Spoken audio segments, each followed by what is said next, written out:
नमस्कार. मालिकेचा आजचा भाग खरंच खूपच जबरदस्त असा असणार आहे. आई योगेश्वरीनेच आता भूमीला घरातून बाहेर पडण्यासाठी मदत केलेली आहे. पण आई योगेश्वरीने कशा पद्धतीने मदत केली, भूमी कसं काय पोहोचू शकले हे आपल्याला पाहायला मिळणार आहे. त्याचबरोबर रागिणीने गुंडही पाठवलेले असतात. त्या गुंडांची पारितोषने अगदी दबंग स्टाईल अशी धुलाई केलेली आहे आणि त्या गुंडांना पाणी पाजलेलं आहे. हे सगळं कशा पद्धतीनं घडणार आहे त्यासाठी हा व्हिडिओ शेवटपर्यंत पहा. तर इकडे भूमी घरातून बाहेर पडणार असते. तिच्या हातातून मोबाईल काढून घेतलेला असतो आणि तिला घरातून बाहेर पडू नये अशी व्यवस्था इथे केलेली असते. भूमीला खूप टेन्शन आलेलं असतं. भूमी म्हणत असते, काही झालं तरी आई योगेश्वरी प्लीज मला इथून बाहेर पडायला मदत कर, प्लीज माझी मदत कर असं म्हणत भूमी आई योगेश्वरीकडे प्रार्थना करत असते.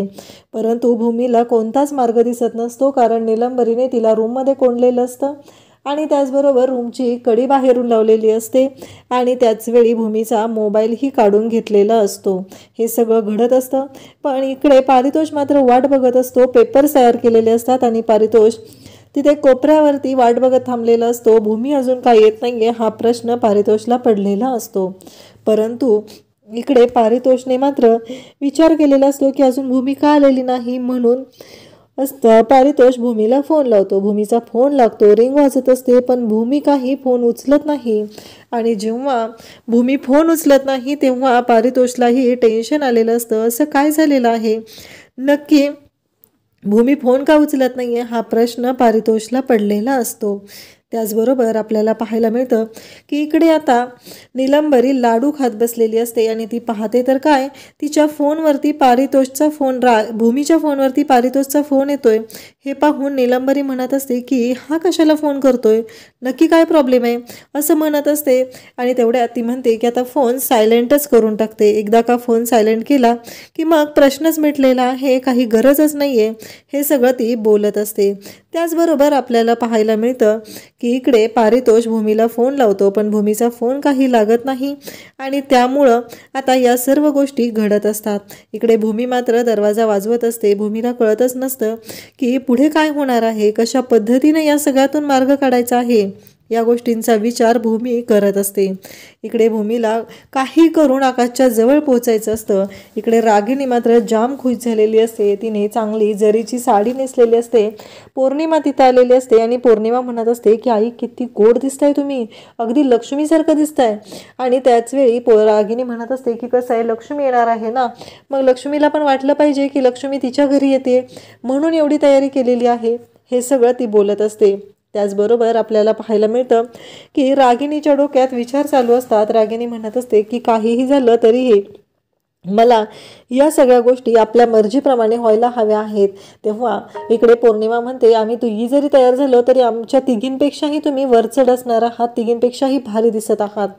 तेव्हा इकडे रागिणी म्हणत असते की मला तुमच्या तिघींमध्ये नाही ग, मला भूमीपेक्षा वरचढ व्हायचं आहे. तुम्ही दोघी तर माझ्या सुनाच आहात, त्यामुळं मला काहीच प्रॉब्लेम नाही. तुम्ही माझ्या पुढे गेलात तर मला एवढं काही वाटणार नाही, कारण तुम्ही माझ्या सुना आहात. पण त्या भूमीला मी कधीही पुढे जाऊ देणार नाही.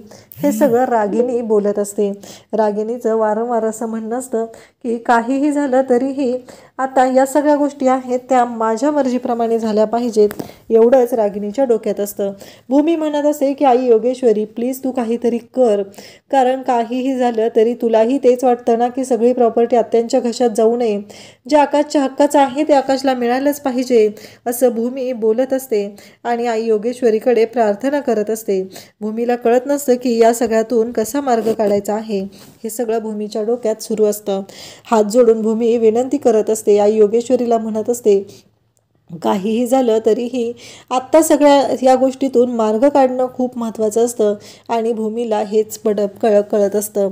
इकडे आता ही निलंबरी जी आहे ती रव्याचे लाडू खात असते आणि म्हणत असते की कसं आहे माहिती आहे का, आत्ता जरी मी रव्याचे लाडू खात असले तरीही मला या सगळ्या गोष्टी ज्या आहेत त्या माझ्या मर्जीप्रमाणे मिळणार आहेत. आज एकदा का प्रॉपर्टी रागिणीताईंच्या नावावर झाली की मग झालं, हे सगळं माझ्या मर्जीप्रमाणे होणार आहे. हे सगळं ती बोलत असते. त्याचबरोबर आपल्याला पाहायला मिळतं की या सर्व गोष्टी जेव्हा चालू असतात तेव्हा दरवाजा वाजलेला आवाज येतो आणि ती म्हणत असते की कोण असेल, दरवाजा कोण वाजवते, हा प्रश्न तिला पडलेला असतो. आणि ती पाहते तर काय, प्रशांत हा दरवाजा उघडून आत आलेला असतो. आणि प्रशांत म्हणत असतो की हे सगळं काय आहे, तू आत आहे तर दरवाजाला बाहेरून कडी कशी काय आहे. तेव्हा ती म्हणत असते, अरे प्रशांत तुला काय सांगू, तुला माहिती आहे ना, चोर आले येतात, माहिती आहे ना तुला कसं होतंय ते सगळं, असं ती बोलायचं नाटक करत असते. आणि तेव्हा इकडे ती म्हणत असते की अरे म्हणून शेजारच्या शालिनीला मी सांगितलं की दरवाजा बाहेरून लॉक कर आणि चावी माझ्याकडे दे. प्रशांत म्हणतो, आई तू चुकतेस का गं, म्हणजे मला असं वाटत आहे की तू जे बोलतेस ना आत्ता यात काहीच तथ्य नाही, कारण काहीही झालं तरीही दरवाजा बाहेरून लावल्यावर चोरी होत असते, एवढी साधी गोष्ट तुझ्या लक्षात येत नाही. तेव्हा तो म्हणतो की बरं ठीक आहे अगं, पण माझं काय झालं, मी बोटने जाणार होतो आणि ती बोट आहे ना ती अचानक कॅन्सल झाली, त्यामुळं माझं आजचं जाणं कॅन्सल झालेलं आहे.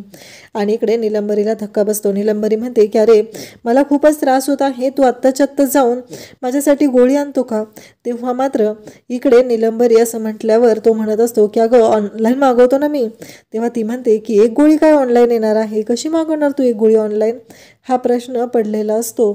आणि तेव्हा ती म्हणत असते की जाऊन घेऊन ये आणि त्याला बाहेर काढण्याचा प्रयत्न करत असते, कारण एकदा का सह्या झाल्या की मग सगळं व्यवस्थित होणार आहे असं तिचं म्हणणं असतं.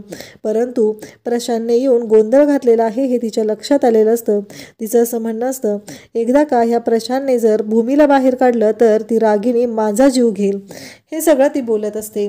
त्याचबरोबर आपल्याला पाहायला मिळतं की इकडे भूमी दरवाजा वाजवायला सुरुवात करते. तिला कळलेलं असतं की प्रशांत हा आलेला आहे, म्हणूनच भूमीने जोरजोरात दरवाजा वाजवायला सुरुवात केलेली असते. प्रशांत प्रशांत असं म्हणत असते. तेव्हा तो म्हणतो की आई तू भूमीताई आतमध्ये, तिला तू कोंडून ठेवलेस. तेव्हा इकडे निलंबरी म्हणत असते, नाही रे ती मैत्रिणीकडे गेली. पण प्रशांत धावतच येतो आणि तो त्या भूमीला सोडवतो. भूमी म्हणते, बरं झालं प्रशांत तू आलास, देवासारखा धावून आलेला आहेस, आत्ता मला जायचं आहे, आत्ताच्या आत्ता आकाशकडे जाणं गरजेचं आहे. तेव्हा प्रशांत म्हणतो की ठीक आहे. आणि मग भूमी घराच्या बाहेर पडते. तिचा मोबाईल बाहेर असतो. ती पाहते तर तिच्या मोबाईलवरती पारितोषचे मिस कॉल आलेले असतात. आणि भूमी मग आता पारितोषला कॉल लावतच घराच्या बाहेर पडत असते. जाताना निलंबरीला अशी खुन्नस देते की निलंबरी मात्र कुंडीच उडालेली असते. एक तर आता इकडून भूमी वाट लावणार आणि तिकडून रागिनी, हा प्रश्न आता निलंबरीला पडलेला असतो. आणि निलंबरी म्हणत असते की आता माझं काही खरं नाही. हे सगळं जेव्हा चालू असतं तेव्हा मात्र प्रशांत ती फोन लावायला घेतलेला असतो निलंबरीने रागिनीला. तर प्रशांतने लगेचच तिच्या हातातून फोन हिसकावून घेतलेला आहे आणि तिला म्हणत असतो की आत्ता कळलेलं आहे मला काय झालेलं आहे ते. भूमी घराच्या बाहेर येते. ड्रायव्हर उभे असतात. तेव्हा भूमी म्हणते, तुम्ही इथे. तेव्हा ते सांगतात की हो मला आकाश सरांनीच पाठवलेलं आहे, इकडे मला पारितोष सरांनीच पाठवलेलं आहे, तुम्हाला ते कॉल लावत होते, तुम्ही कॉल उचलत नव्हता, म्हणून मला पारितोष सरांनी इथं पाठवलेलं आहे. तेव्हा ड्रायव्हर विचारतात, आत्ताच मी आलेलो होतो, तुमचं घर बंद होतं, घराला बाहेरून लॉक होतं, मी निघून जाणार होतो. तेव्हा भूमी म्हणते की चला चला गाडीत बसल्यावर बोलूया. तेवढ्यात पारितोषला भूमी फोन लावते. पारितोष म्हणत असतो, भूमी किती वेळ, अगं मी कधीपासून वाट पाहतोय तुझी, म्हणून मी ड्रायव्हरला तिकडे पाठवलं. भूमी म्हणते, काय झालेलं होतं ते मी तुला भेटल्यावर सांगते पारितोष, आता मी निघतच आहे, असं भूमी त्याला सांगत आहे. त्याचबरोबर आपल्याला पाहायला मिळतं की भूमीने आता पारितोषला स्पष्ट काही सांगितलेलं नाही. पारितोषशी बोलत असतो. पारितोषचं ही सगळं बोलणं तिनं ऐकलेलं नसतं आणि भूमी मात्र निघालेली असते. काही करून वेळेवरती भूमीला पोहोचायचं असतं, कारण तिथे रागिनीने ठरवलेलं असतं की आज आकाशच्या परवाचा मुहूर्त आहे, म्हणजे आकाशचं अस्तित्व संपणार आहे, आकाश प्रॉपर्टी माझ्या नावावर करणार आहे, हे सगळं रागिनीने ठरवलेलं असतं. त्याचबरोबर आपल्याला पाहायला मिळतं की इकडे रागिनी खूपच डिस्टर्ब झालेली असते. तेव्हा रागिनीला अभि आणि पौर्णिमा म्हणत असतात, काय झालं, एवढं डिस्टर्ब का होते. रागिनी वारंवार खिडकीतून पाहत असते, वकील अजून का आलेले नाहीत. तेव्हा इकडे अभि सांगत असतो की अगं येतच आहेत ते, तू एवढी काय घाई करतेस, येतील ना ते, कारण निघालेले आहेत ते, आपल्या शेजारच्या चौकातच पोचलेले आहेत, तिथं जरा जास्त ट्रॅफिक असतं ना. तेव्हा रागिनी डिस्टर्ब आहे हे पाहून अभि म्हणत असतो की आई एवढं डिस्टर्ब होऊ नकोस, एवढं डिस्टर्ब व्हायची काहीही गरज नाही. तेव्हा मात्र इकडे अभिला रागिनी म्हणत असते की कसं आहे माहिती आहे का, ती भूमी कुठल्या क्षणी काय करेल काही सांगता येत नाही रे. तिच्या मदतीला कधी कोण येईल ना याचा विचारच करत नाही आपण, कारण ती कशी आहे हे तुलाही चांगलंच माहिती आहे. हे सगळं जेव्हा चालू असतं रागिनी डिस्टर्ब असते तेव्हा पौर्णिमा म्हणत असते नाही, भूमी घरातून बाहेर पडू शकणार नाही, आईनं तिला लॉक करून ठेवलेलं आहे. हे सगळं पौर्णिमा रागिनीला सांगत असते. त्याचबरोबर आपल्याला पाहायला मिळतं की अभि आणि पौर्णिमा दोघंही रागिनीला समजवत असतात, तुझ्या टेन्शन घेण्याने वकील काही लवकर येणार नाही, ते वेळेतच येणार आहेत, तू काळजी करू नको. हे सगळं अभि पण रागिनीला सांगत असतो. पण रागिनी म्हणत असते की नाही, जोपर्यंत ते सगळं माझ्या नावावर होत नाही तोपर्यंत माझ्या डोक्यातलं हे टेन्शन कमी होणार नाही. भूमी गाडीतून निघालेली असते, समोरून एक रिक्षा येते, त्या रिक्षातून काही गुंड उतरतात आणि ते भूमीच्या गाडीच्या दिशेने येतात. भूमी ड्रायव्हरला विचारू लागते की हे सगळं काय झालेलं आहे, हे तुमच्या ओळखीतले आहेत का कोण. तेव्हा ड्रायव्हर म्हणतात की नाही, आणि मग भूमी त्यांना म्हणते की काय आहे. तेवढ्यात ते ड्रायव्हरला बाहेर खेचून घेतात आणि ड्रायव्हरची धुलाई करायला सुरुवात करतात. भूमीला मात्र धक्का बसलेला असतो. भूमी म्हणत असते की हे सगळं काय झालेलं आहे. त्याचवेळी आपल्याला पाहायला मिळतं की भूमीने तोपर्यंत गाडी रिव्हर्स घ्यायला सांगितलेली असते आणि तोपर्यंत मागून एक रिक्षा येते, त्यातून दोघंजण उतरतात. आणि त्याचबरोबर हे सगळं जेव्हा चालू असतं तेव्हा भूमीला मात्र धक्का बसलेला असतो. भूमी म्हणत असते काय आहे हे सगळं, काय चाललंय. त्यांनी ड्रायव्हरला मारायला सुरुवात केलेली असते आणि भूमी त्या गुंडांना विचारत असते. तेव्हा तो म्हणत असतो की गप्प बसून राहायचं आहे, कुठेही बाहेर पळायचं नाही, एवढं लक्षात ठेव, रागिनी मॅडमनी पाठवलेलं आहे आणि जोपर्यंत रागिनी मॅडमचा आदेश येत नाही तोपर्यंत मी तुला सोडणार नाही. हे सगळं ते गुंड बोलत असतो. स्वतःच्याच तोंडाने रागिनीचं नाव सांगत असतो, त्यामुळं भूमी त्याच्याकडे पाहतच असते. भूमी मात्र गाडीतून तशीच उतरते आणि तिथून पळून निघालेली असते. तेवढ्यातच तो गुंड तिला पकडतो आणि म्हणतो की गप आत बसून राहायचं आहे, नाही तर तुझ्या जीवाचं काय होईल ते बघ. जोपर्यंत रागिनी मॅडमचा आदेश येत नाही तोपर्यंत तू इथून कुठंही जायचं नाही. हे सगळं भूमीला तो सांगत असतो.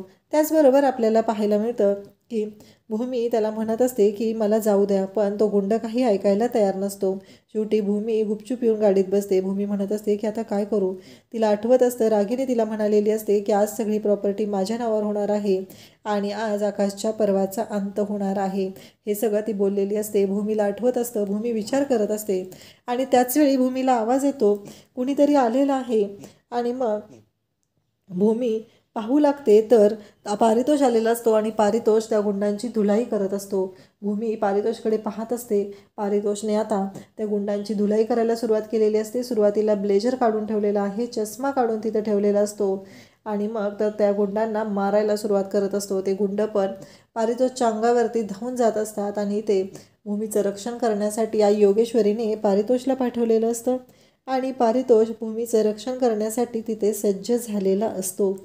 पारितोष आलेला पाहून भूमीला खरं तर बरं वाटत असतं आणि पारितोष त्या गुंडांची बेदम अशी धुलाई करत असतो. त्यांना अक्षरशः दिवसा तारे दिसायला लागलेले असतात. पारितोषने त्यांच्या नरडीचा घोट घेतलेला असतो आणि इकडे भूमीचं रक्षण केलेलं असतं. भूमीला मात्र सुरुवातीला खूप भीती वाटलेली असते, पण अचानक आलेल्या पारितोषमुळे भूमीचं टेन्शन कमी झालेलं असतं. त्यानंतर आपल्याला पाहायला मिळतं की भूमी विचारच करत असते, आता आपण कसं पोहोचणार आहोत. तोपर्यंत आई योगेश्वरीच्या कृपेने तिथे पारितोष आल्यामुळं भूमीचं टेन्शन कमी झालेलं आहे आणि भूमी या सगळ्यातून बाहेर पडलेली आहे. भूमी पारितोषला विचारते, तुम्ही इथे कसं. तेव्हा पारितोष सांगत असतो की इथे आलेलो आहे कारण मी तुम्हाला सांगत होतो की भूमी तुला सांगत होतो मी फोनवर, मी तुझ्या घराच्या जवळच आहे, पण तू तोपर्यंत फोन कट केला. तर पारितोष भूमीला म्हणतो, चल चल आत्ताच्या आत्ता चल, लवकर तुला आकाशकडे सोडणं गरजेचं आहे. इकडे वकील आलेले आहेत. वकिलांनी पेपर आणून दिलेले आहेत. आकाशने पेपर हातात घेतलेले आहेत आणि तो तेवढ्यातच तिकडे आलेला आहे. तो म्हणजे तिथं आलेली आहे म्हणजे भूमी. आकाशने ते पेपर साईन करायला घेतलेले असतात आणि भूमी तिथं पोहोचलेली असते आणि रागिनी आकाशला म्हणत असते की आकाश नको ना, ही प्रॉपर्टी वगैरे काही गरज आहे. आकाश म्हणत असतो की अगं आत्या, हे माझं ठरलेलं आहे, कारण जोपर्यंत इकडे मी तुझ्या नावावर सगळी प्रॉपर्टी करत नाही आणि तरीही तू माझ्यावर तेवढंच प्रेम करत राहशील तरच भूमीचा गैरसमज दूर होणार आहे ना, त्यामुळं आता काही करून मला हे करू दे, असं तो म्हणत असतो. खरं तर हे सगळं रागिणीचं नाटक असतं. रागिणीला असं वाटत असतं की काहीही झालं तरीही आकाशने काही झालं तरी आकाशकडून ही प्रॉपर्टी आजच्याच नावावर करून घ्यायची आहे. फक्त नाटकी बोलणं तिचं चाललेलं असतं आणि इकडे आकाश सही करणार असतो. तेवढ्यातच भूमी तिथं पोहोचते आणि भूमी म्हणते की आकाश थांब, सगळ्यांना धक्का बसतो, भूमी असं का म्हणत आहे. आणि भूमी एक पेपर घेऊन आकाशच्या समोर उभी राहते आणि म्हणते, मलाही या पेपरवरती सह्या हव्या आहेत. आणि त्याचबरोबर भूमी म्हणत असते की आकाश, मला डिवोर्स हवा आहे आणि त्याचबरोबर माझ्या बाळाच्या भविष्यासाठी महाजनांची अर्धी प्रॉपर्टी मला माझ्या बाळाच्या नावावरती हवी आहे.